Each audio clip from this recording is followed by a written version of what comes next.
Welcome to Ode to Games. My name's Logan Plan, joined today by Kevin Valine. Hello, Kevin.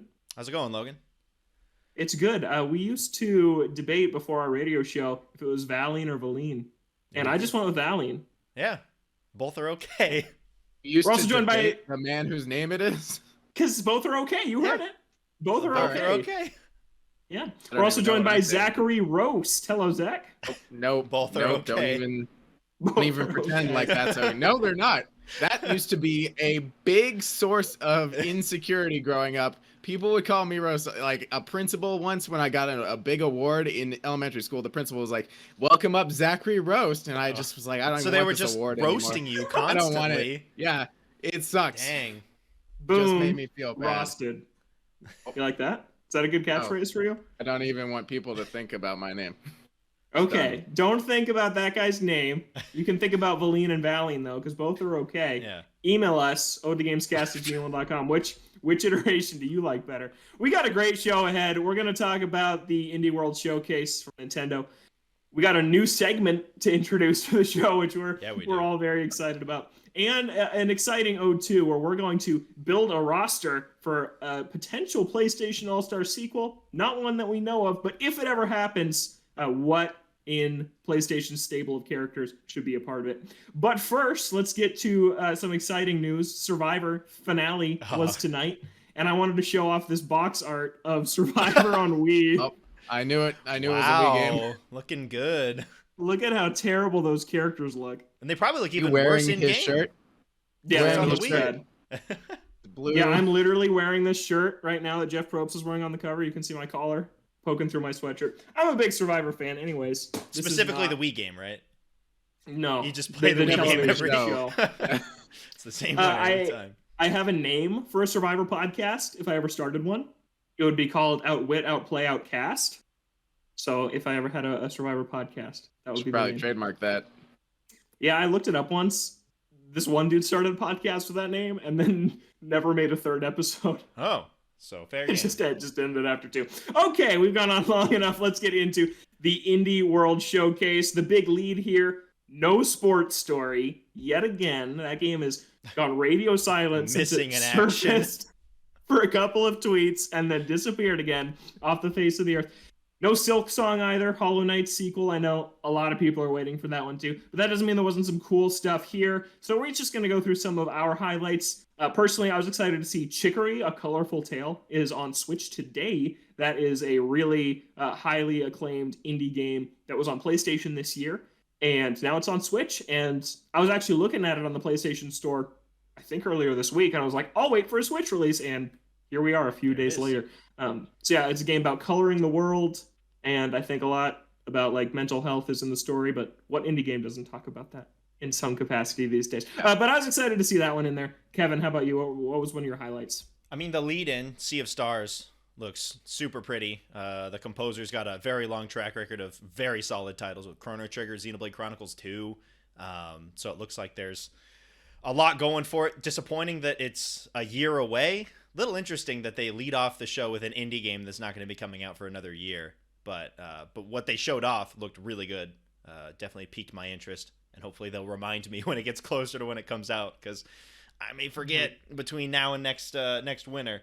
That was the main one. Parkosaurus was just another cute looking one. I've always loved management games, and Roller Coaster Tycoon and Zoo Tycoon have always been fun for me as a kid. So this looks kind of, a spiritual successor to that, and looks like a cute little indie game in the vein of those games. So that was one that also piqued my interest a little bit. Yeah, how about you, Zach? Anything you saw in the event? Yeah, I think a lot of them looked really good, but the one that stood out to me the most was the One More Thing game, which I didn't think these indie worlds had a One More Thing type thing. But earlier this year, I saw a lot of people were freaking out on Twitter about Omori, which is like Earthbound, like, how every game person describes something as an Earthbound-like or a Breath of the Wild. Like, this one's basically just like an Earthbound-like that does cover topics like mental health, but I think a lot of people really enjoyed it earlier this year, and I was very excited to see that it's actually coming to Switch, so now I have a chance to play it myself. Yeah, that one looks cool too. My favorite pick was Locomotive, that train murder mystery. that they showed off. That looks really cool. Very my jam. I like the pixel art style of it. A point and click comedy adventure. So I thought that one looked cool. One of the guys looks like Buzz Lightyear. I don't know if anyone else thought that when he was shown on screen. Similar. Yeah, it looks like Buzz. But yeah, that was my pick for my favorite one. River City Girls 2. I know people really like the first one of that, and that was shown off. A lot of other things too. So it was a solid event.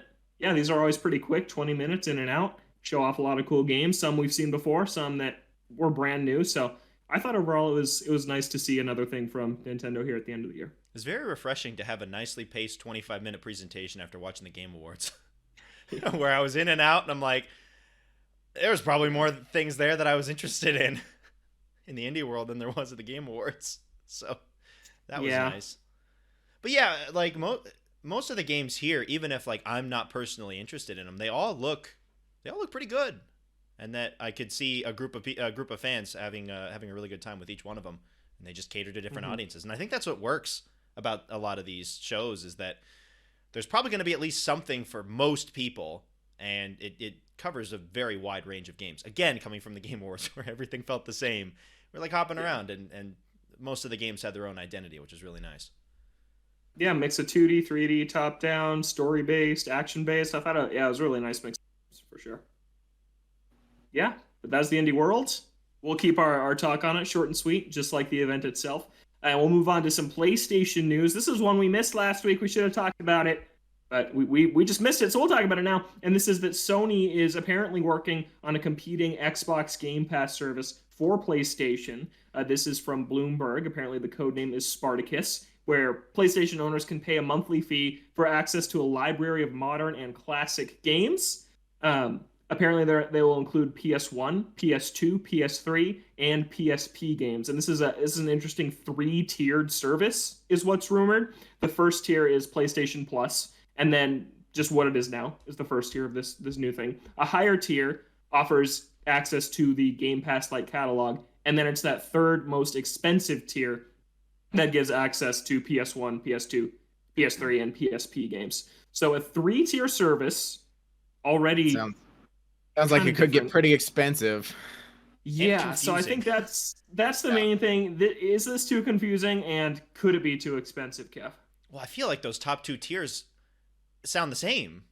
The middle tier is the Game Pass service, and then the top tier is PS1, PS2, and PS3. Is that not, and PSP? Because Game Pass, those aren't in the Game Pass. Game Pass like normal service Game Spartacus? Pass includes like older games as well, but it seems like Spartacus is just going to be a modern games library, and you can pay more for those older games. That seems weird. I don't think that's a good idea if that's what it is, because I think Game Pass works so well is because it's like, here it is. It's Game Pass, and it's got everything on it, and it's got new games. The only difference is, are you playing it on Xbox or are you playing it on PC? Like, I guess you can do Ultimate to add in like Live Gold, but I feel like those are separate enough where there is really only one tier of Game Pass, and then you just add a different feature, a completely different feature on top of it.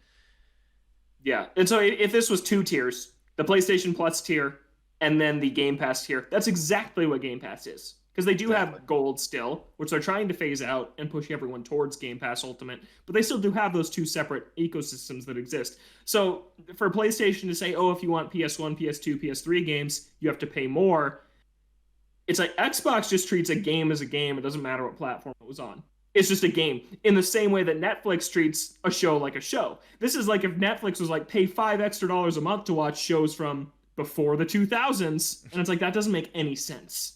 So it's kind of bizarre that they're still kind of fracturing it by system like this, when it's like, Game Pass, it doesn't matter. We talked about this a couple weeks ago. 70 360 games just got FPS boosts on the new systems. It's like, they're just games. It's like Sonic Generations is on Xbox, just like Halo Infinite is on Xbox, where it's weird to divide this up in Sony's ecosystem, where it's like, no, it's a game's a game. I don't care if it was on PS2. Why do I have to pay more to play games that are older and run worse than the games that I'm going to find on Game Pass from the modern consoles? And I feel like they should have learned after PS Now that they really need to hone in on one thing and tell people what that is, and have everyone understand and not have to fracture it between different things. People like PS Now, everyone knows it as the streaming service, but you can, I believe, download games now from it, but they just never really talked about it. Like, yeah, after And that's PS why Now, I feel like they got to get it right this time and make it so people understand and so that it rivals Game Pass and you don't look at it and be like, wow, this is kind of a ripoff in comparison to Game Pass. And that's why it's in desperate need of a rebrand, is because there's PS Now, which, from what I've heard, is pretty good now. It got that huge price reduction. There's God of War has been on PS Now. A handful of others have been there. And it's like, it just has that association with the streaming service, and people don't want to stream games still. It's still not quite there. So, yeah, I agree with you. It's kind of disheartening to hear that they're going to make this new service that could be just as confusing with its tiers. Like, what are these going to be called? Like, I don't know what you call the 3 different tiers of this thing. I just look at where PlayStation and Xbox are right now, not just with this, but including this, where Xbox is making everything so easy. Game Pass is one service and you got all the games on it. If you're buying games, it'll work on an Xbox One, it'll work on an Xbox Series S, it'll work on an Xbox Series X, and it'll all be there. You don't have to jump through a bunch of hoops to get it onto the console that you want to play it on. And then you go to PlayStation, and it's like, all right, here's our upgrade path for this game. Some of these games are free. Some of these games, now they're going to be costing money. You have to upload your save to the cloud and bring it down to this version. You have to have the disc at all times. Like, you have to look up walkthroughs sometimes to be able to bring your game to PS5 from PS4. It just, this kind of adds to it where it seems like PlayStation is just not making things easy for people.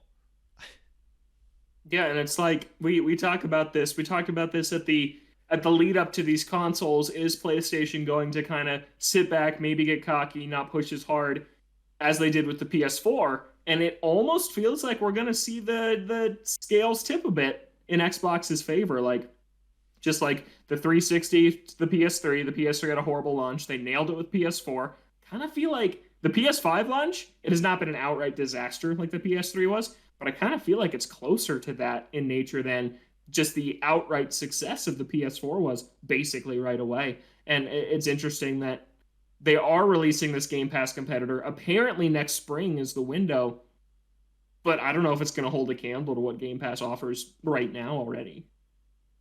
Yeah, well, and you also have to compete with the fact that Game Pass has been around for a while and Xbox has been tinkering with the service for so long that they've gotten to the point where I think they've really nailed it in how they operate with the library of games that are there, the fact that they have so many of these games that are FPS boosted, all of the new games are coming day and date.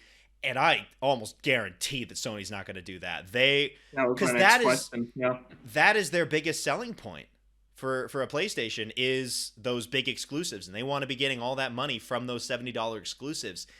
So, and unless they are pushed into a corner where they have to do it, I cannot see them doing what Xbox does with their day and date Xbox Game Pass. Yeah, so I wonder what games are going to be on there.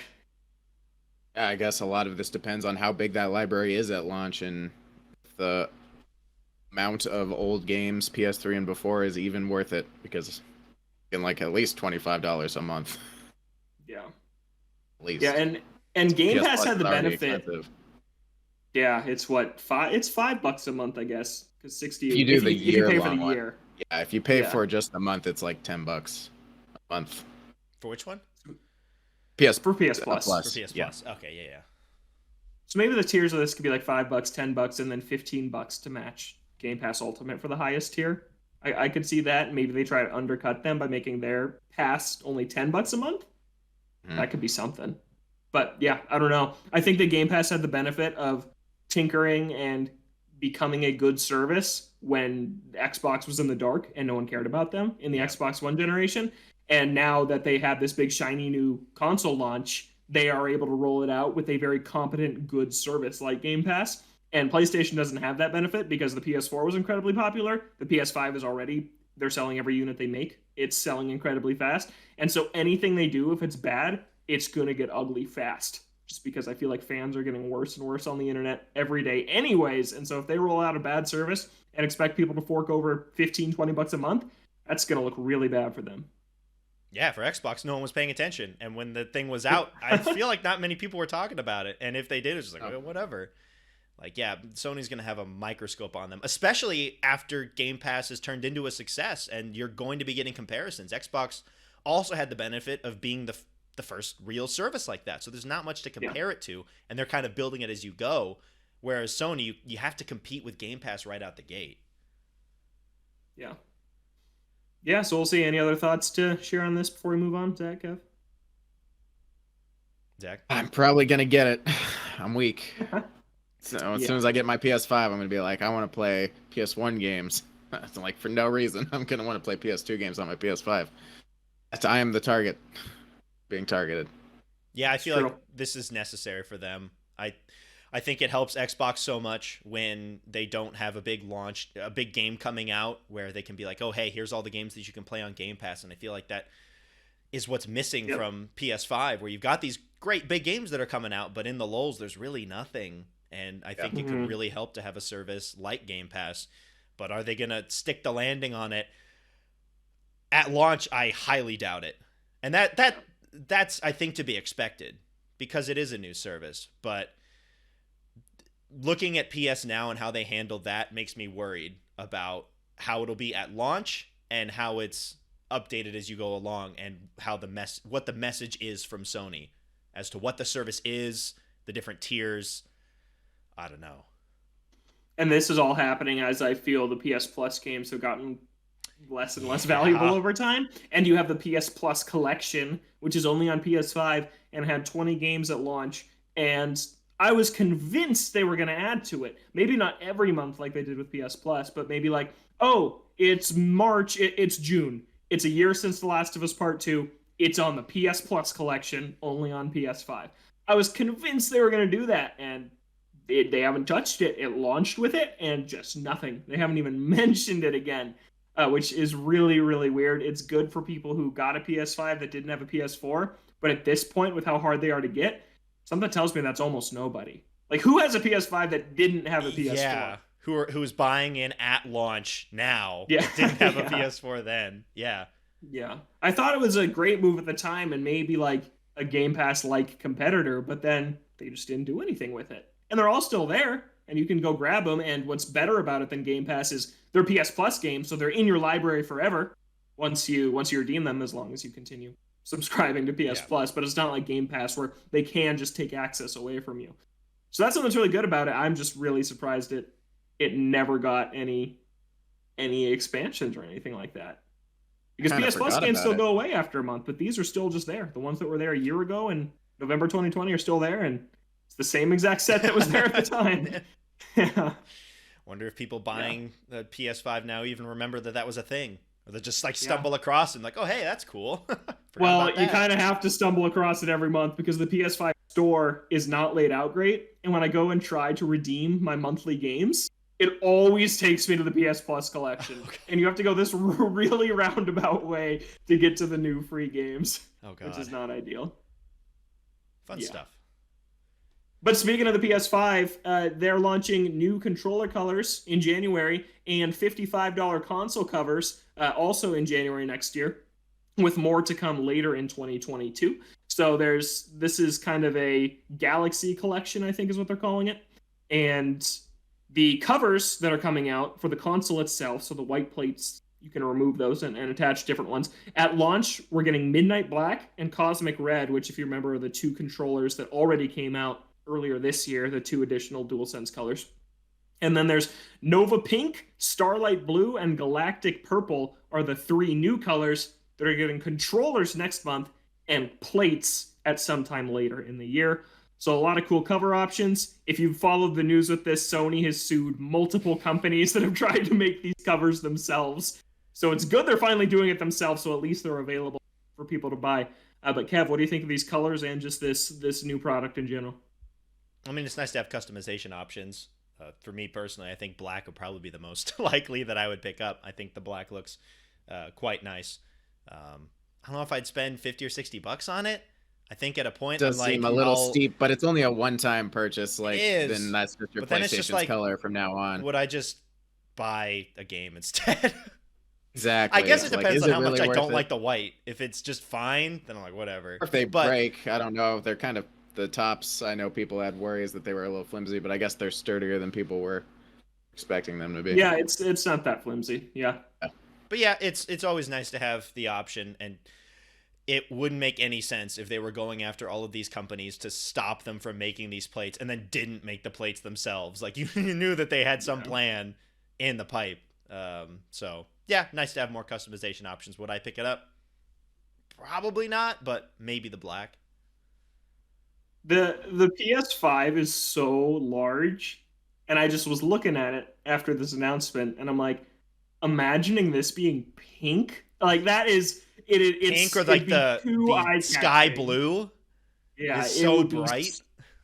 I think maybe a darker the red is very dark, the black is dark, and the purple's pretty dark. So maybe I could see those, but like just imagining walking into that entertainment room and seeing just this huge pink box, it's like, man, that is loud. But I do think it's cool, and I think what excites me more about it is the concept that maybe games will get special edition plates.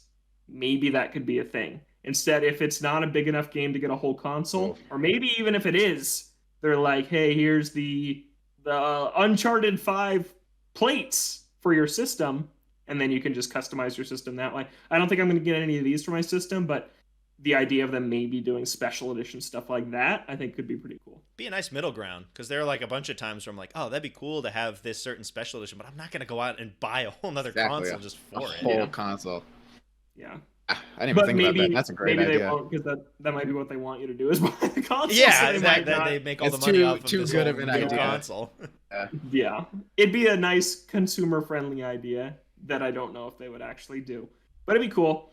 But yeah, I'm bummed that I already have 2 DualSenses, because I don't like the white very much. I really like one of these colors. I like the purple a lot. I think might be the one I would go for. Sell one, and then that to go towards a new one. Yeah, but that feels like work. I don't want to do that. All right, fair enough. Yeah, it also bugs me that the colored ones are $5. $5 more? Stupid. Yeah. And controllers are already so expensive. Yeah, it's $75 for the DualSenses. Jeez. Of which, all I wanted was better battery life, and I'm already on the old rotation system, like I was on PS4, where one if goes one on the isn't charge. charging, then you're in trouble, because it's certainly dead if the one you're playing with dies. So that's rough. Great. You can order 2 sets of these and then have like a red left half and like a purple right half. Like a Joy-Con. If you want to spend $110. No, I feel about that. $110 to make that a reality. Then you have to storage away these giant plates somewhere conveniently. Yeah, because then you have the whites that you have to take off, plus exactly 2 more plates that you're not using of the other colors. Or them in a closet somewhere. Oh, God. You know, when I first got my PS5, I was like, I wish this was black. And now there's black plates. But now I have the Series S, which is white, so they kind of go together. So now I think I'm just going to leave them both white. All right, worked out. You're not gonna make one sky blue and then spray paint the other one sky blue to make it fit. I'll do it the same time I spray paint the Biomutant. Okay, cool. Make everything gold. Yeah. Yeah. Where's the gold plate one? You can just. But when are they gonna sell black PS5s? Like, is this? Are they when ever they gonna start do that? making more PS5s? I don't know. They got time. Yeah, I wonder how they'd, because the consoles, besides the special editions, have always just been normal, right? It's just been the black, and then if you were going to get a different designed console, it was for a game or something. No, they had a white PS4. That was just a straight up white PS4. Yeah. Okay. Yeah. I have never seen one. Yeah, an ice white, I think is what it's called. But yeah, they had a white one. How many of those did they sell? Yeah. I think it was just white. I know there was a white PS2. A little while there. There's a silver PS2. Oh, they had a assortment of colors back in that generation. Like all the GameCubes had different colors and a bunch of PlayStation 2 colors. But see, I feel like they're just going to be like, well, we can make them spend $500 on this console, and if they really want a different color, spend another $55 to get the other plate, and there you go. Oh, they also had the gold PS4 for a while, which I really wanted, but I got mine used for way cheaper than a new gold PS4. Yeah, they had white. Yep, Glacier White. That's what it was called. Glacier White. Yep. Yeah. So, cool announcement. Really random. Weird release timing. That it's like, okay, these 2 plates are available now. Then these 3 other controllers are available. But if you want to match any of it, you have to wait until later in the year. Well, I'm sure they know that most of the people are waiting to get the console itself first, anyways. Yeah. Exactly. So, Yeah. You know, Yeah. everyone just be waiting. Yeah, for sure. All right, Zach. Mega Man movie is in the works at Netflix. It's gonna be a live action adaptation. You're a big Mega Man guy, I hear. I am. I'm the biggest fan we got here. Yeah, and that's all we really know about it. You don't know much about this movie. It's going to be live action. Now we're talking about who should play Mega Man. We went through Chris Pratt, The Rock. The Rock works because it's Rockman. It's Dwayne The Rock Johnson. The Rock's The Rock. I don't think that's the main selling point. I don't know. It's going to be weird that it's live action. I feel like it would probably work as an animated movie. I don't know who they're going to get to play this little child. I assume it's going to have to be a child. Depends on how many creative liberties they do with it, because they have with Mega Man. There's like all these. You've got Mega Man, you got Mega Man X, you had the Legends games, you had Battle Network. Like I feel like there's so many different versions of Mega Man that you could pick one or like make Mega your Man own. X is a little bit older version of Mega Man, a different guy, but yeah, he's older. They could probably get a teenager or a young adult to play him, or someone to play Zero. I don't know. I think they're just going with standard Mega Man. He's the pick. He's definitely the pick. Now Netflix has a very good track record of these adaptations. Most recently, Cowboy Bebop that got canceled 3 weeks after it came out, and also the Death Note movie, which I heard was atrocious. Did you guys see that meme that was like top 10 anime villains, #1 Netflix? That was really funny. That's funny. I like that. Brutal. All right. And they're making a One Piece one. They're going hard on it, and they're picking some interesting properties. Really think that adapting anime into live action is going to be lucrative. I don't think it's true, but they're pivoting to video games. Because that'll be video games have been proven to work with the Sonic movie. People think that anything can make a good video game movie now, and I guess we'll find out with Mario and Mega Man and Donkey Kong and all that crap. There's gonna be a lot of video game movies coming out. I'm sure they'll all be great. Yep, those aren't live action though, like Sonic was. Exactly. Those are animated. Some good live action video game adaptations. Season 2 of The Witcher comes out this week. I'm very excited. I guess that's one Netflix video game thing. Netflix got that very right. I feel like it's also very different. Very different, and The Witcher works very well in live action. I wonder if it was originally a book, so it's more like a book. It's being adapted from the books, not the games. So it's really hard to even call it a video game adaptation. Yeah, but.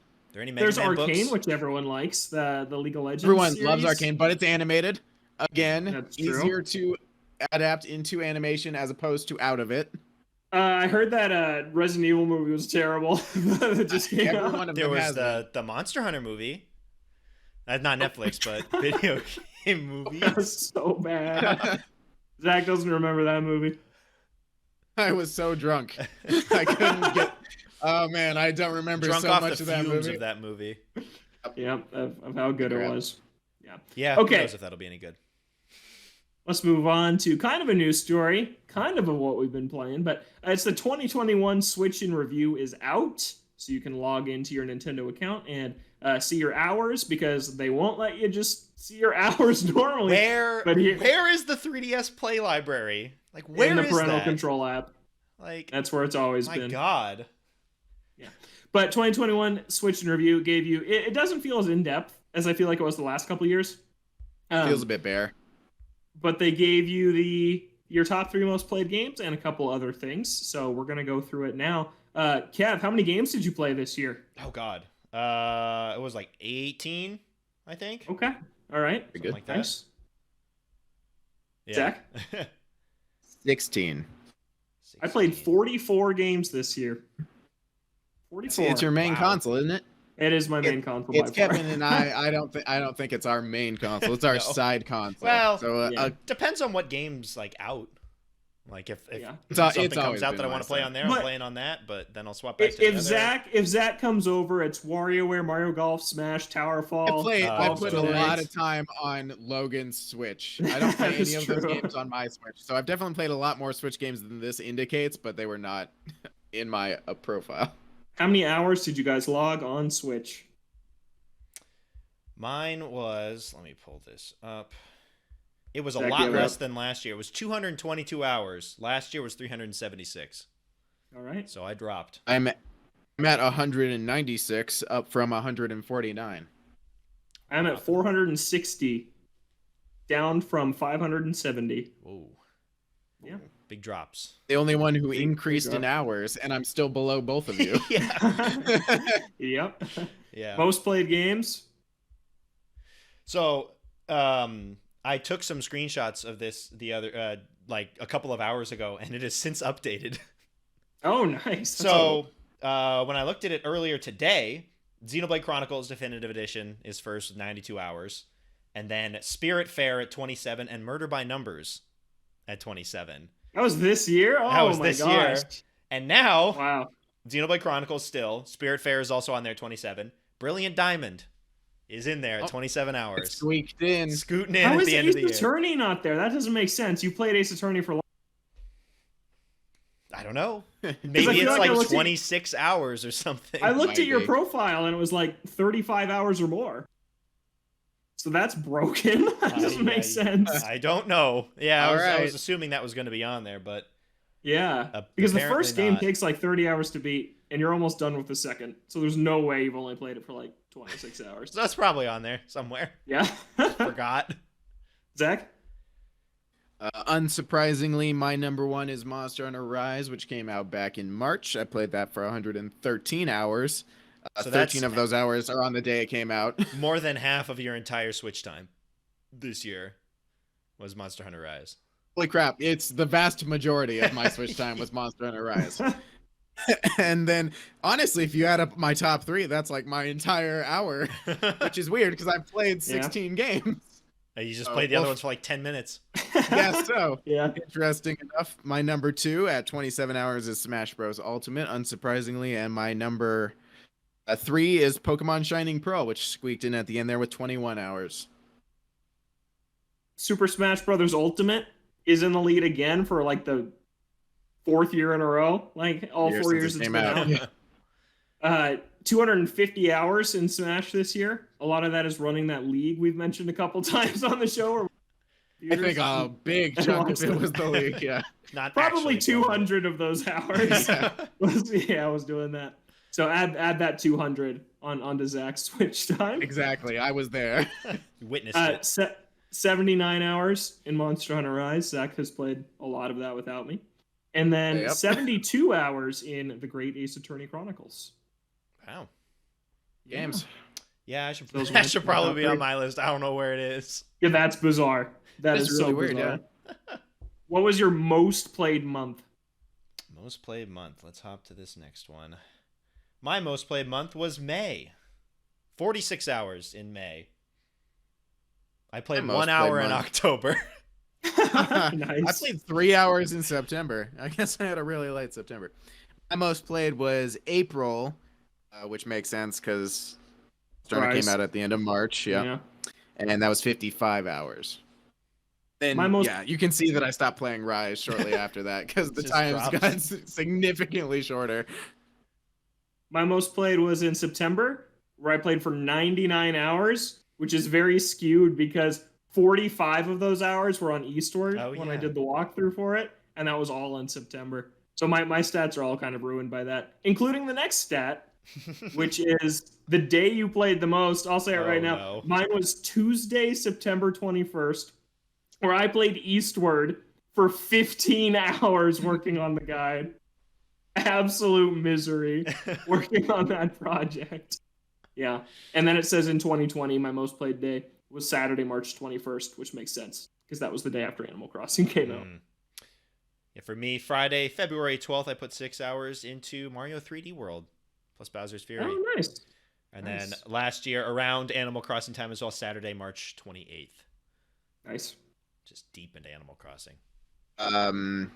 My most active day, unsurprisingly, this year was Saturday, March 27th, the release of Monster Hunter Rise.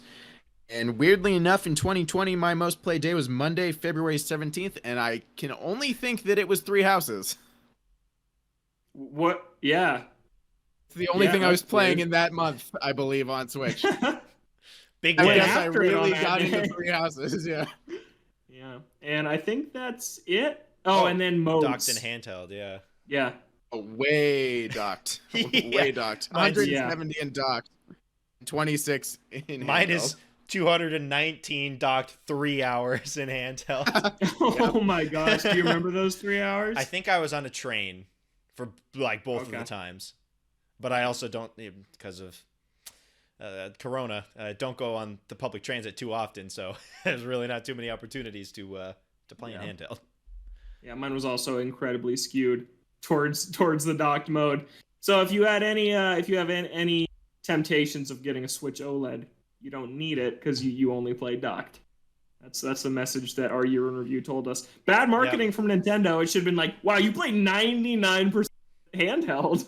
Yeah, get a Switch whoa! OLED. Switch OLED. And it should Yeah. link to the online store. Yeah, buy an OLED. So that is the 2021 year in review. We'll also do PlayStations when that drops at some point. And now, I gentlemen, want to know.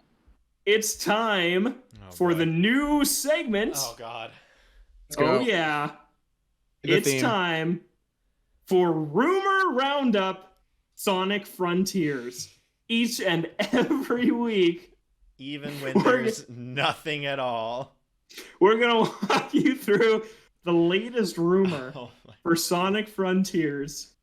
And Till holiday 2022. It's gonna go on for a long time. And then it'll get pushed And then- so yeah, until so- likely mid 2023. Rumor Roundup. But we got a juicy rumor Ooh. to kick us off here on Rumor Roundup. And this is coming from thegamer.com. And I don't believe it was originally reported by them, but it's just the article I have up. Sonic Frontiers reveal has unearthed a 2-year-old Super Mario Odyssey 2 rumor. So here's the thing. Okay. The 2 rumor years inside our ago, rumor. 2 years ago, this guy went to some forum and said, I was at this screening presentation where they were screening us for gaming concepts that gauging audience reactions to them. And Okay. basically it said one of them was Sonic Frontiers, an open zone Sonic game that took place on the Star Islands, or whatever the official name. The leak got it right, from 2019. Okay. And then they said that was one game, and the other game was Super Mario Odyssey 2, where Luigi is a playable character, and Cappy introduces his best friend named Bowler. So that's the rumor. Sonic Frontiers may have leaked Mario Odyssey 2. Unclear if they did anything with this concept presentation. This doesn't confirm the Right. game was in development. Yeah, confirmed that they were thinking about it. Yes. Pretty much. Yeah, I mean, if this is from 2 years ago and they got the name and the game design pretty much spot on, Yeah. probably a pretty good chance that it's real, and that either Mario Odyssey 2 is happening or was going to possibly happen at some point. Yeah. And I feel like it's going to happen because Odyssey got no DLC. And I feel like Luigi's Balloon if World. they... That, no, gosh. No paid DLC. Yeah. And I feel like if they hadn't been planning to make DLC for it, it's probably because they were doing a sequel, is what I like to think. Mario but then Party there's was the these same way, rumors, right? Yeah, exactly. There's these rumors, though, that the Mario team's working on a Donkey Kong game, which we haven't heard Yeah, anything about. That was, yeah, in the Which rumor would be mill. awesome. Donkey Kong Uncharted is my dream. Yeah, just going through these set pieces as DK in the jungle with your banana gun. It would be awesome. Anyways, Odyssey 2 could be real, and it would be amazing because Odyssey is great. Forces and Odyssey released within a week and a half of each other. Wow. The big 1-2 punch of the Yeah. fall 27. The one punch and then the season. just the little Yeah, the Punch little and whimper. nudge. Yep. the pat. Wh- Yeah. Which came first? Odyssey. Okay, so it was the punch and then just kind of like Yeah. a little nudge at the end. Yeah. So it could happen 5 years. I mean, if we're getting Zelda next year, a Mario sequel might not be far behind. As we've talked about on the show, a lot of franchises from 2017 are getting sequels next year. Yeah. So it could happen, and I really want it. If I could will one game into existence that we don't know of, that would be high up on the list because Odyssey is a fan favorite here. Yeah, among I'd love two of an us. Odyssey too. You think they're waiting to see when Sonic Frontiers gets a release date so they can just stomp on them? I would love that. Like, Love that a oh, lot. sorry, you thought you were gonna release there? No, we're here. Mm-hmm. Yeah, it was a hype 2 weeks though. We got Odyssey at midnight. Got Forces a week later. Loved one. The Talk other about the other way more than the other. Yep. Well, I mean, Yeah. the amount of time that we spend in Odyssey and then the amount of time that we spend in Forces plus the amount of time that we were talking about it, they probably like It evens equal out. out. Yeah. Yeah. But that is this week's Rumor Roundup. Rumor Roundup for Yay. Sonic Frontiers. Come back Did next it. week. for more hot possibly rumors. something or nothing. Or maybe not. You'll have to Oh wait my till the God. middle of the episode to find out. Oh 'Cause God. we don't have timestamps. And we're not getting them All anytime right. soon. That's gonna do it for this week's Rumor Roundup, Oh yeah. Woo. where we talked mostly about Mario. But Yeah. Yep. anyways, we'll move on this week to what we've been playing. We'll start with Logan. Anything that you haven't already discussed Sonic. ad nauseum? Yes. Oh, let's We go. get more Sonic. Sonic Frontiers. Yeah, just been Playing it. revisiting Generations more. I think I mentioned that like a month ago with the FPS boost, but I'm almost done with it. That game works where after you complete the zones, you have to do the challenges to get to the next area, and I just have to do a couple challenges, and then I'm at the final boss. So I'm almost done with it. And man, I texted you guys in our group chat. It is just leagues better than any 3D Sonic game besides itself. The level design is so grand. You get a little better at a level, you hit a hard jump that you missed before, and I'm on these paths I've never seen before in this game, and I've finished it like 4 times, and it's just super cool. I'm going for all the red rings this time because that's forcing me to see places I haven't seen before. And it's just really good exploration because it's like not like, oh, you got to poke around all these corners. Lost World has some terrible exploration in its levels. It's like, no, if you're better at the game, you'll see faster, cooler paths. And that's what Sonic should be. And I don't know how they got it so right and just have not been able to do it again. But yeah, Generations is still amazing. Yeah, that was a nice way to cap our Sonic Club experience of just playing the good Best one. way to cap it. Yeah, exactly. Although it's not Yeah, cap just per start se with because the there's good more one. games, but Yep. of the original incarnation. Cap at the time. Yeah. But yeah, and I bet the FPS boost makes it even better because Oh, it looks... sometimes I- those if you- games were struggling a little bit on But that original hardware. Yeah, put it on the Generations 360. Generations ran pretty solid 30 FPS on 360, but now at 60 FPS, if you told me this was like a 2019 game, I'd be like, yep, I buy that. Like, it still looks that good. Like, the cutscenes don't look good. Like, they look kind of like garbage. But this game looks amazing. It looks better than Colors Ultimate, the new remaster they released this year. Oh, Yeah, Generations with the FPS. that got a boost big looks update, better. didn't it? Recently? Yeah, I remember today it seeing- did. Yeah. The one thing that was notable is that there's apparently a toggle option now for the new music and the old music. That wasn't there before? No. Oh my god. I think it forced you to listen to the new music. Yeah, that's why I was like, oh, they added that in. Cool. Nice. Nice. The Yeah, I late- was playing that, and then I'm like, I'm just going to play Generations instead. And I also played a little bit of Unleashed with the FPS boost. And in my brain, I was always like, man, Unleashed looks way better than Generations. Now, Generations looks way better, which makes sense because it's newer. But in my brain, I was like, Unleashed is the best looking Sonic game. No, Generations looks way better. And I was like, Unleashed is kind of jaggedy at times. And I never really realized that, I guess, until the frame rate boost. But yeah, I played the opening day level, and then it made me be aware of stuff. Yeah. That was it. All right. Besides Sonic, playing Halo multiplayer. Got a big Nice. update. That's something we forgot to Oh. talk about in the news. They added Slayer, Tactical Slayer, Free for All Slayer, and Fiesta Slayer as their own individual playlists. So Know now what any those are. Slayer you want, you can play. Tactical is starting with it's SWAT, if you remember that from the old Halo days. Starting with battle rifles, and you don't have an overshield, so it's just like one headshot and you're dead. Holy Free crap. for all is it's six people, and it's just every Spartan for themselves. And then Fiesta is the one they had from the event a while back, where you spawn with random weapons. So it's just like a more fun random deathmatch. So yeah, just still impressed with them consistently updating this game, and the new modes are fun. So yeah, happy with it. Nice. Great. and Forza, which Zach was playing too. Yeah. Well, Still good? always playing Forza. Oh yeah, it's great. We are working our way through the main show.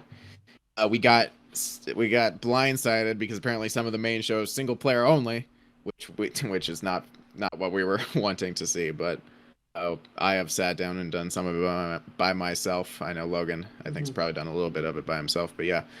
Then to cap it off, the end of every one of the different road race, street race, cross country challenges caps off in like a 10 to 15 minute race around the entire map, and they are long.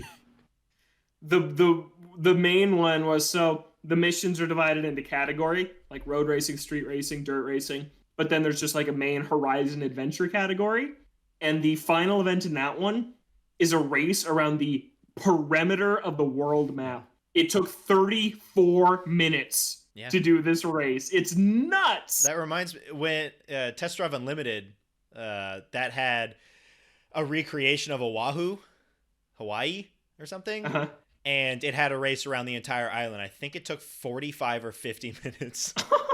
They are marathons. You got to sit down. I'm not doing anything for a while. I'm just racing around the entire map. Good to see that those are still hanging out in racing games.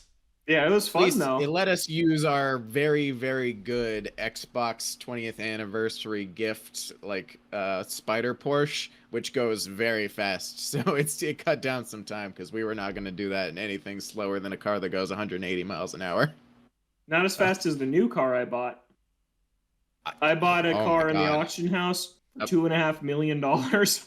Nice. It was almost everything I had, and it's a 999 top-rated car.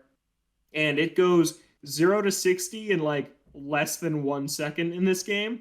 And I was going like 260 miles an hour in this thing on the roads, which is the fastest. It has a 10 for speed, a 10 for handling, and a 10 for acceleration. It's a beast, and it's all I want to drive now. Yeah. Everything else feels slow in comparison. Yeah, I haven't even switched out of it since I bought it because I'm like, I don't even want to know. All right. Have you been playing anything other than Xenoblade? What are you playing? I don't know. I finished Xenoblade a while ago. I did put 92 hours into that, but I've been done with that for a little while. No. I played more Brilliant Diamond. I wanted to do some of the post-game stuff, do the post-game island, because I think last week I had ended off and I had just gotten there. I had beaten the Elite Four. And on the one hand, Generation 4 and some of those earlier generations have so much post-game content. It is a breath of fresh air from some of the more recent Pokemon games I played. Like, I specifically remember X and Y having literally nothing. Like, you beat that game and it just ended. And I've heard Let's Go Pikachu and Eevee is also like that, where there's just nothing. After Fire Red, the islands? Yeah, the Sevi Islands and Fire Red and Leaf Green.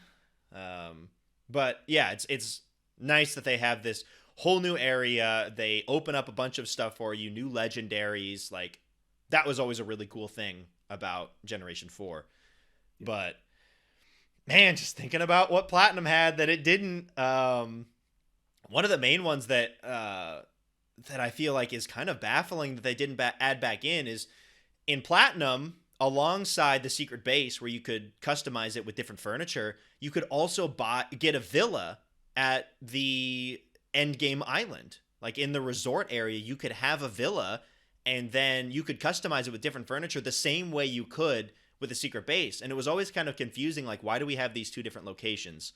Like, why I can design my secret base with the same furniture that I can design my villa with. But now that they cut out the ability to design the secret base with furniture and just have the statues, it would have made so much sense to add in the villa, and then it's like, there you go. There's the other room that you could design with all this furniture. And it's just not there because it wasn't there in Diamond and Pearl. So why would it be there now? Yeah. And that's a shame. Yeah. And then, of course, with Platinum, there's a lot more story content. And after you beat the Elite Four and after you beat Team Galactic, there's still kind of like shards of Team Galactic left. And so like in Stark Mountain, I think, where you can catch Heatran, there's like a whole thing with Team Galactic and one of the bosses that's trying to keep it alive, and you go through all these fights with them, and then you finish off that story, and that's just not there in Diamond and Pearl because that character wasn't there. And you just go and you meet I even forget his name, but you meet the guy there, and it never occurred to me how stupid that whole thing was, where it's like you join this guy and you go through the cave, and he's like, oh yeah, I stomped your friend, I stomped Barry. And you find out that he has a singular clay doll. And it's like, how did you beat Barry? You have one Pokemon that's a clay doll, and you suck. And two, that's stupid. He goes there, he takes the magma stone from the cave, and he goes back home to the area, and then you go meet him, and he's like, oh, I should bring this back. And then you bring it back, and then there's Heatran. So that's Pokemon storytelling at its finest. It's good stuff. Which is why I think Platinum did a much better job of it, because then it was like, hey, we've got this whole thing with Team Galactic, and this guy's trying to keep it alive, and I don't know. Yeah. It gave you more of a reason to go there.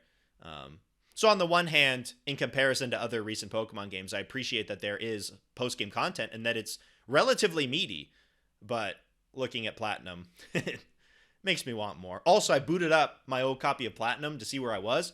I'm at about the same spot in the post-game area. Take a guess how much higher level my Pokemon are in the new one.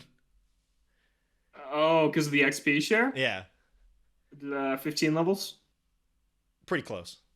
Okay. So I had between 56 and 58 on my original, and they're about 70 to 72 now. So it's it is a big jump. In much less time, nonetheless. Yep. So that kind of put it into perspective. But I started Shining Pearl. Oh, I played the first 20 minutes, and I was like, yeah, I don't want to play this. And then I stopped. All right. And that is my review of Pokemon Shining Pearl. Good review. Ship it back to me in the mail. Okay. Yeah. Also, one more thing on that before I move on. I'm surprised that they made me not like having my Pokemon behind me. Like, they were so funny that they lagged. It is really funny, but they're also super annoying. Like, you go down this corridor that it's like one block, and so you can't like move both. You can only move one way. Your Pokemon doesn't move. They're just in the way, and so you're pushing the Pokemon out of the path as you're running out. They'll get stuck on stuff all the time. You're trying to use the dowsing machine to pick up items, and you just keep constantly pressing A on them instead of on the item because they don't wrap back around to behind you like they did in like Heart Gold and Soul Silver. It's funny when Torterra gets stuck and then you leave him on the dock as you're going to Iron Island. That stuff's hilarious. But more often than not, I was just getting annoyed. Yeah. Which is crazy because I love that feature whenever it's there. It's weird. I don't know. They kind of messed up. But I saw... That's a good tagline for the game. They kind of messed up. I saw a video of Spiritomb walking behind somebody. That thing is so slow. It like pulls its head forward and like pulls the rest of its body forward. Oh my god, why doesn't it just float? A century to get to you. Awesome. It's so weird. Oh, nice. Anyways, yeah. That'll probably be some of my last thoughts on Brilliant Diamond. I may go back and do a couple of other things, maybe catch a legendary or two, but I think my time with Brilliant Diamond's pretty much done there. And then more Great Ace Attorney 2, because I want to try and finish that before the end of the year. Before the end of the year shows. I'm on case 4 of the second game. Real good. Close. Real good. Cases 3 and 4 of the second game have been very good. Fantastic cases. So, very much enjoying it and looking forward to finishing it before the Odies. So we can figure out where it's placed. Yeah. Number 1. My game of the year. Zach, come on. You bought it, though. Did. You own it. Yeah. Do. I'm not going to play it for a while. You've been plowing through all the Ace Attorney games. I feel like you're just one of these days. You're just like, yeah, I finished the other one. Now I'm on this one. Like, I finished 2 Miles Edgeworth, the last 2 Phoenix Wrights, and first half of Great Ace Attorney. Yeah. I wouldn't put it past you. It's a normal week. Yes. It's a Tuesday. Yeah. Plow through. All right. Do we want to get into an Ode 2? I feel like we haven't done one in a while. What about I'm talking Zach? about Halo Infinite. Oh, I thought you were... Oh, you're already talking. Oh, it was just Forza Horizon. I didn't realize you had other stuff. Sorry. Yes, I did mainly this week beat Halo Infinite on heroic mode. The thing that I had only partially completed the last time we spoke. So I sat down, very multiple sittings, because I did have some rage-inducing moments that made me have to put this down and come back to it with a clear head the next morning. But only a couple of those, so it was fine.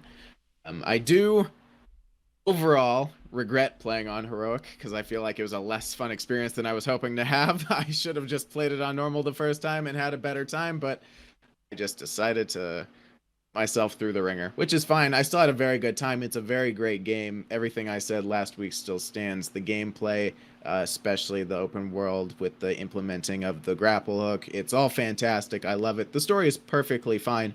I love Echo, the new human edition. I like Chief in this game. The weapon is charming at times. But yeah, the story is perfectly acceptable for this reboot. I love the Banished. I think the enemies and the boss fights in this game are something that makes it stand out quite a bit. I think the brutes have always been one of my favorite enemy types in Halo. So to see them take some spotlight since Halo 2, I think that's super cool. More Forerunner stuff. Are so funny. Yeah, the grunts are always funny. They just you hit them once with a bullet and they flail their arms and run away. Like, that's a weird decision that they just made these enemies little scaredy cats, but I love it. That's just stuck around for however many years Halo's been out. So always a pleasure to fight grunts. But yeah, definitely a challenge. The two spots I got stuck on were a boss fight where you fought two guys at once, and one of them is no matter where you're at, one of them's always on you, so it was very hard. But yeah, and I almost decided to just it down to normal, but I couldn't find it in the menu, so I was like, guess I'll just stick it out in heroic. And then by the time that I got angry again, I was like, I'm too invested in heroic, I can't do it. I've made it too far. And then the last few boss fights were fairly forgiving. The final fight was very forgiving on the checkpoints in heroic, which I was very grateful for. So wasn't that bad. So yeah, I definitely loved my experience playing Halo, and I'm probably going to go back in and do a lot more of the open world stuff. It's not that big of an open world, so it's very reasonable to go in, complete all the fobs, take out all the mini bosses, all that good stuff. And I know Logan's planning to do the same, so probably have more to talk about once there's a complete version of the game. Co-op.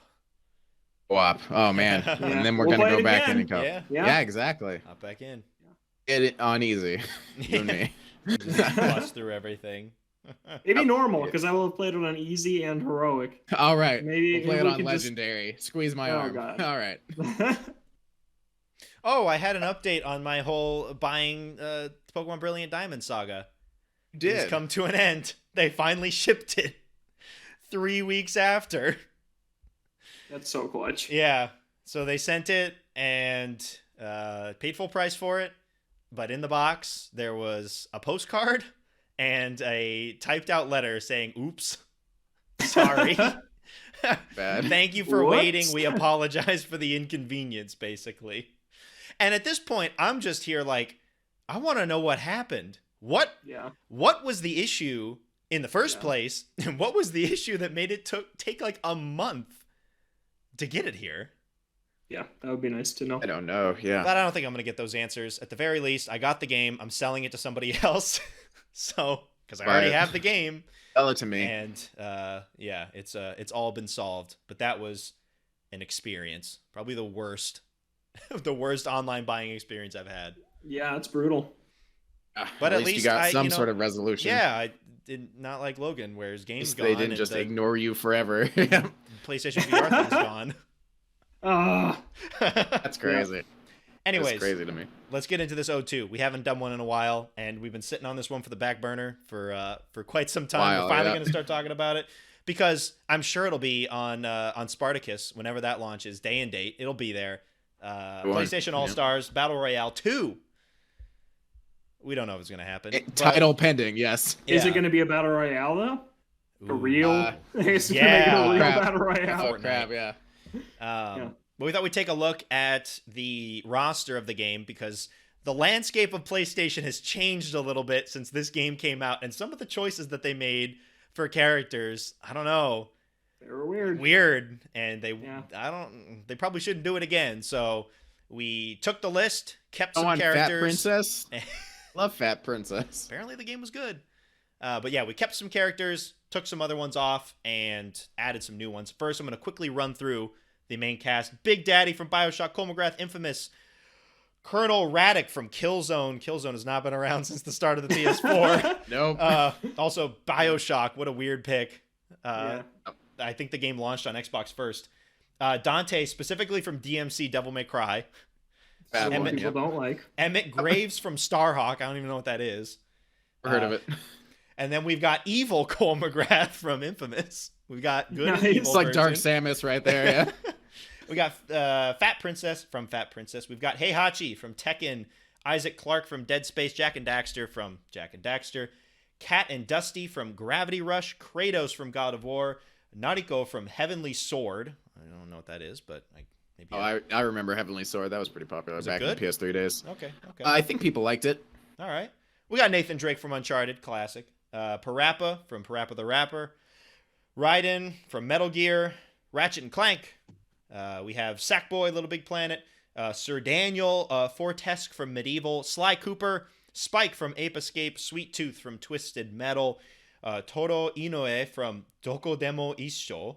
And Zeus from God of War. And some of those were downloadable characters. Shout out to Zeus. Shout out to Zeus. He's in I there. think Zeus was, yeah. So Yeah, there's there's some really weird niche additions here that Smash definitely has, but it's like you got to build a roster first and then add in all the weirdos. Yeah. And PlayStation It's- didn't have enough core people yet. Yeah, it's a weird mix of like core characters that are like, yeah, these will be here in every game. And Yeah.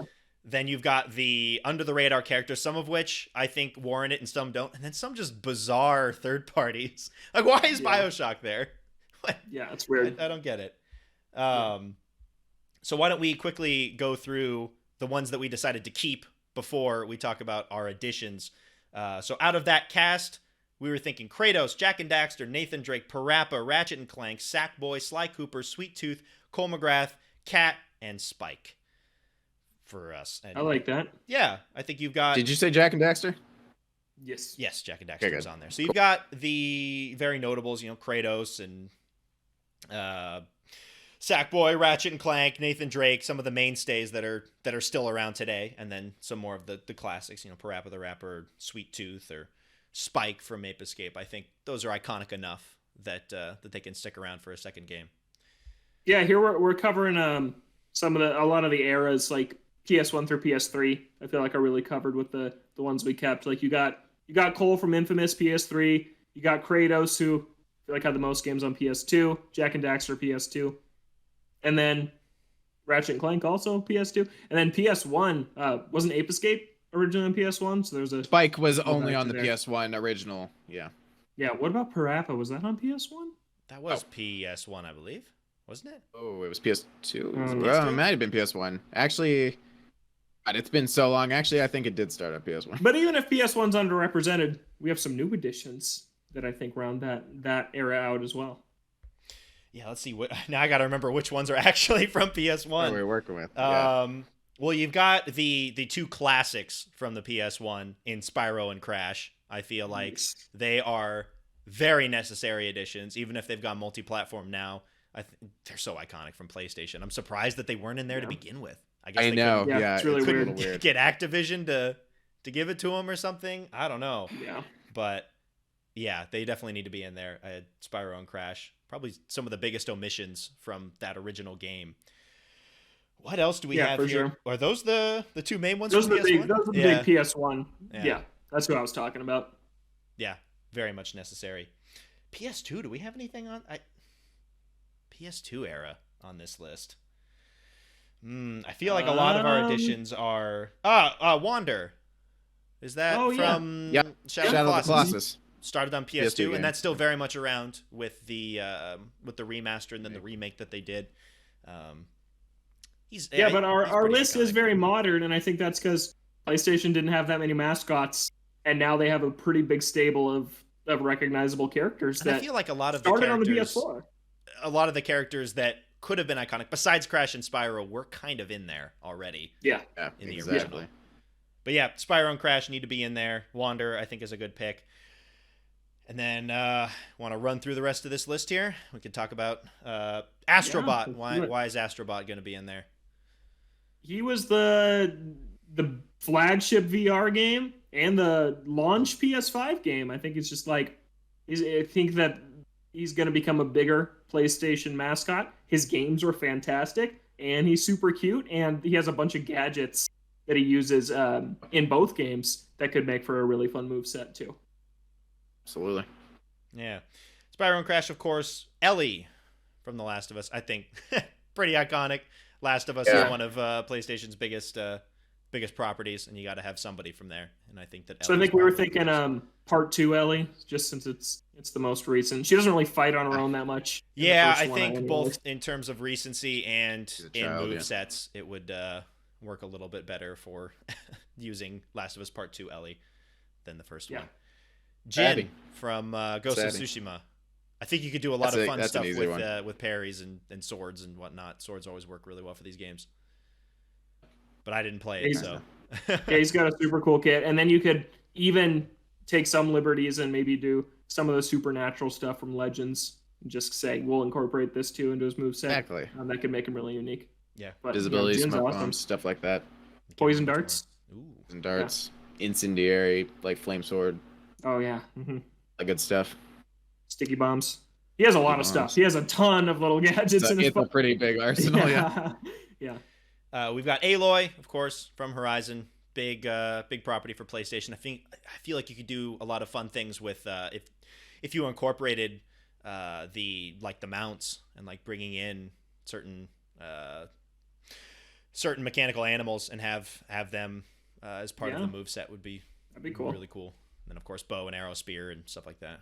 She has so many different types of arrows too. Yeah, interesting to see like what she could use. Yeah.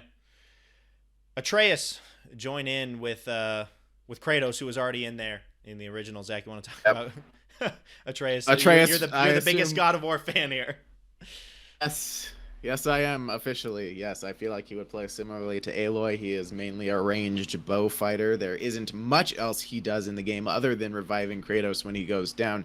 In terms of fighting, he typically stays off to the side and shoots the enemies. So it would definitely be ranged focus. Other than that, I'm not really sure what else he would bring to it. Also, throwing children into these games. You know, I mean, he was in the main game, so you know. Exactly. So we'll see what he does in Ragnarok too. That could exactly that could change up his playstyle a lot. I'm sure he will have more of a major combat role in that as he gains more abilities and stuff like that. Yeah, but he had different bow powers like lightning arrows and he did. Yeah, that's like spirit animals. So had a bit of a kit. So. They have stuff that they could work with, but yeah, he needs to be fleshed out a little more if they were going to add a character like Atreus. Yeah, so this next one, Zach, you can talk about it as well. Also, I think it could be a little bit interesting since this guy is actually like mocapped by somebody else, so I don't know if there's like rights that you have to go through. But Sam Bridges. I don't got the list. Sam Bridges. All right, so yes, they'd have to get Norman Reedus. Norman Reedus in PlayStation All-Stars. I would love if Norman Reedus was in PlayStation All-Stars. He's a cool guy. I'm sure he'd be happy to do it. Yeah, so Sam Bridges or build ladders, Sam right? Porter. Yeah, his main thing is that he can stack a lot of stuff on his back and rip off his tongue. I don't think that would play into this Battle Royale, but I think. It's like running attack would be he runs, he trips, and like all the stuff falls and hits the opponent. Ooh, yeah. Cool. I think, and you can like build it up as you go, and it gets bigger and bigger, and the more damage it does. Kind of like how Minecraft Steve mines around the map. You could have him like stacking boxes. And then like Wario, he can like whip out a motorcycle and go like. No, that's for someone else on this list. All right, we'll save that for someone else. That's for someone else. All right, yeah, but he's got guns that shoot blood. All of his weapons incorporate using his blood, because that's the only thing that injures BTs. So, yeah, I guess he would just have a lot of guns that shoot out red goop, and he would have stacking things on his back. May or may not have access to vehicles, and trying to remember what else he had in his kit. And then some Monster Energy drink, ladders and Monster Energy drink. I forgot Monster was in there. I'd be like Oh his my like gosh, me buff, too. like hero. He could like oomph himself with Monster Energy drink. He just pounds one and then gains an attack power up for a brief amount of time. Nice. So that's my thought on him. We'll see. Next, we got Spider-Man, a Marvel representation. It's Sony, so they shouldn't have too big a deal getting him in there. And he's only on PlayStation and Avengers, and all the Spider-Man games are exclusive. He's basically a PlayStation icon at this point, so I think he'd absolutely be probably like one of the main first ads they'd like announce with the game. And then you could have Miles Morales in there as well as kind of like a swap or something, because they would play relatively differently because Miles Morales has a lot more of the electric powers. Yeah. That'd be cool. But yeah, since Spider-Man is already that beat 'em up style of game, his moves translate well. Webbing enemies and just doing physical attacks and combos and things like that, I think it would translate really well. Agreed. Wander. I think it's a good character. He's a pretty standard sword fighter. I guess all of these games, sword, all of these games really require some standard sword fighters just to go into the mix, like the Lynx and the Ikes and all of that Fire Emblem crap. They're needed. Other than his standard sword fighting, he does have a bow that he can use, so I feel like it'd be very Link-esque. He's got his main sword as his weapon, which he can use as a light reflector. So maybe that could play into damaging enemies with light or using his bow at a distance. The horse. Exactly. Yeah. The horse aggro could probably come in and do some damage. His final smash could be the ending of the game. No spoilers. I know exactly. Screen nuke. Call it the Dormammu, yeah. All right. Tifa, Final Fantasy VII. Final Fantasy I VII. wish Pretty she was standard. in Smash. Yep. Yeah. I don't know if we're allowed to have crossover characters in Smash and in this. We have 0 on this list, which is why we picked Tifa over like Cloud or Sephiroth. But yeah, Tifa's got really cool brawling style, so I think she could be a cool fighter in this game. And yeah, I like Tifa. Yeah, I think she would fit really well. The dude from Bloodborne, the Hunter is what he's called. Yes. Yeah. Wide variety of weapon choices in that game. You can have a multitude, including ranged and melee combat. Like the main one I used was like a extendo axe, where you can have a short axe or you can extend it out into a long one that does wide area of attacks. And then there's cannons you can have on your arm, and then swords and knives and all that good stuff. I imagine like slow moving, heavy, strong. Yeah, I think so. Make them different. Yeah. But it's not. It's a third party game, but it's so closely associated with PlayStation. Yeah. Is it on PC now or no? Still not on PC? I don't know. I believe so. Not sure. I don't think so. Yeah, I feel like it is. It's just PlayStation. Yeah. It's just stuck on there. Yeah. Celine. What was Celine from? Yeah. Returnal. That's right. Yep. That's why I didn't remember, because I didn't play Returnal. Every time you kill her, she comes back. She didn't expend it. She just doesn't die. Exactly.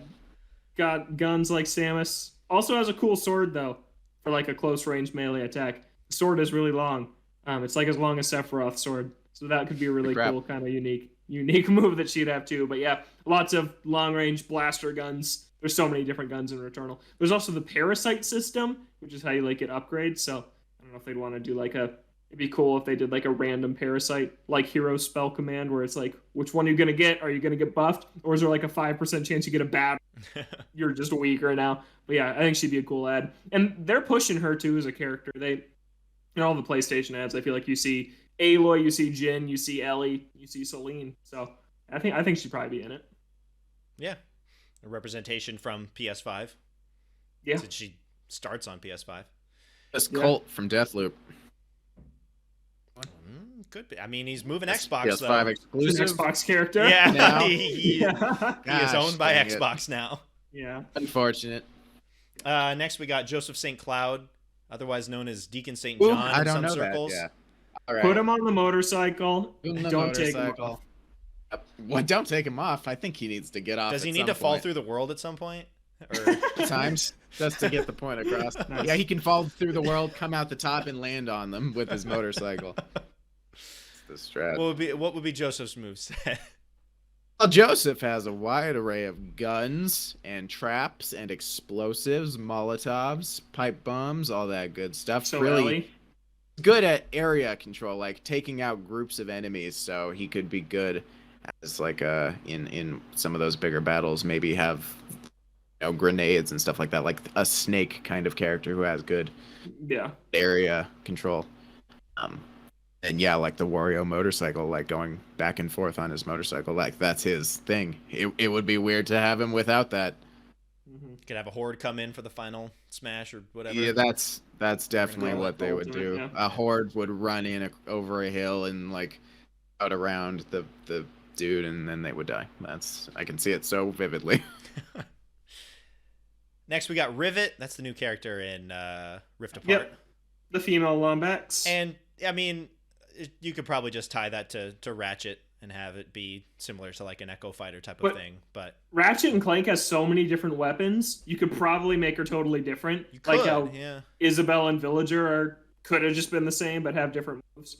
So I think it'd be cool because there's like 100 weapons in Ratchet and Clank. So it'd be cool if she was a totally different character. Yeah, you could have a couple of different loadouts there. You could have the ability to choose between a couple of different playstyles before you go into the match or something. There's a lot of different options with Ratchet and Clank. Knack as the meme pick. He could be cool though. He could be a cool fighter, rebuilding himself.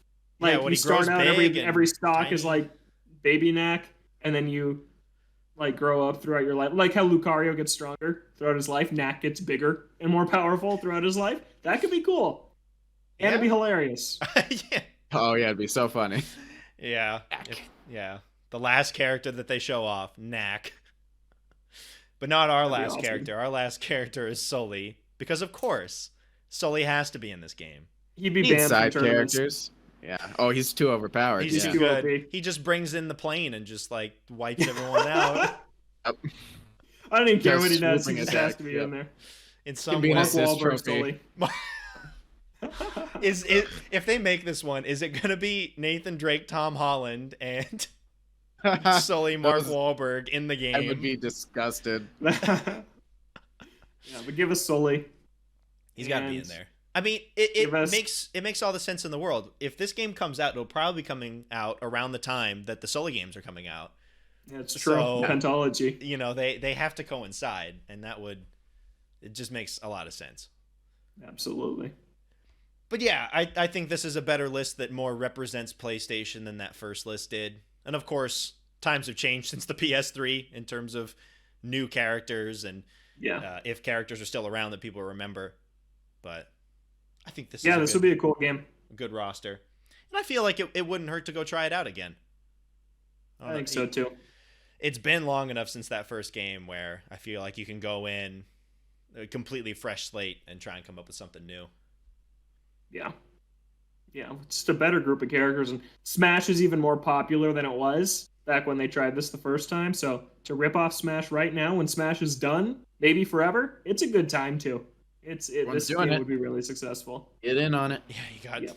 you got Nickelodeon and Multiverses. Multiverses. God, yeah. Now's the time to hop in with hopefully an actually good game. A high quality game, yeah, with an actual budget and production values, please. Yeah, with voice voice acting. clips. Yeah. And more than a 30-second loop of music for each stage. Oh God. Yeah. Please. But yeah, that is our roster for what we would want out of a PlayStation All-Stars Battle Royale sequel. All right, any final thoughts before we wrap this week's episode up? I take it back. I would not will Odyssey 2 into existence. I would will the Sully Pentology into There existence. it Good is. pick. That's my number Thanks. one too. We even plotted out the pentology, how each We one did. would go, and it works really well. It does work. Sully in I was Japan would very be awesome. excited. Yeah, that would Even be that the one. best one. Clearly, it's the So we need to the just best one. go make a Penalty. pitch to Naughty Dog Yep, and absolutely. try and get them working on this. They need it. And after Also, the they got Uncharted movie time. comes out, like they're gonna need to get back on Mhm. Uncharted.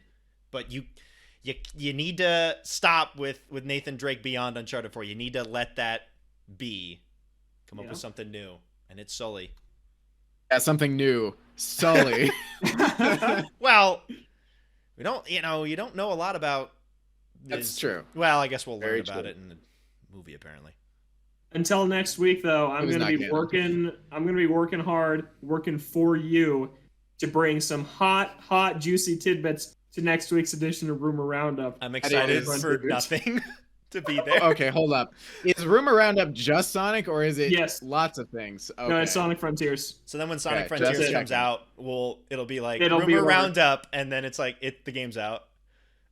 Rumor Yes. Roundup, it's here. In the week after, Rumor we gotta Roundup. keep going. Patch Yep. It's bad. 1.02 is rumored to be coming out. Gonna It's fix going the to game. Fix the glitches.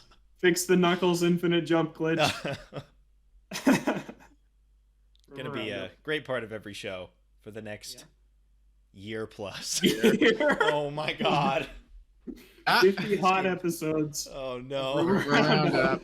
Oh, I'm excited for that rumor that's gonna be like the game's getting delayed. We'll probably get to that point. Yeah. I'm sure that'll happen. All right, that's gonna do it for us in this week's episode of the Games. Look forward to more rumors on next week's show.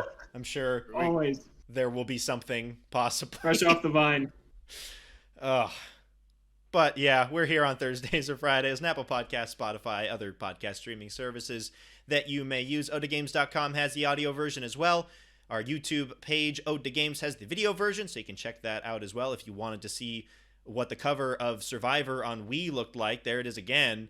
You can watch the video version on YouTube at Ode to Games. So if you listened all the way to the end without wanting to, but now you want to, you can listen to the whole thing again. to see what No the box art is. timestamps, and they're not coming soon. Because you don't have Google and you can't figure out what this game looks like unless you watch this video version of the podcast. It's true. You can find us on Twitter at OdaGames. Send an email to odagamescast@gmail.com. For Logan and Zach, I'm Kevin. Thank you so much for listening, and we'll catch you next week.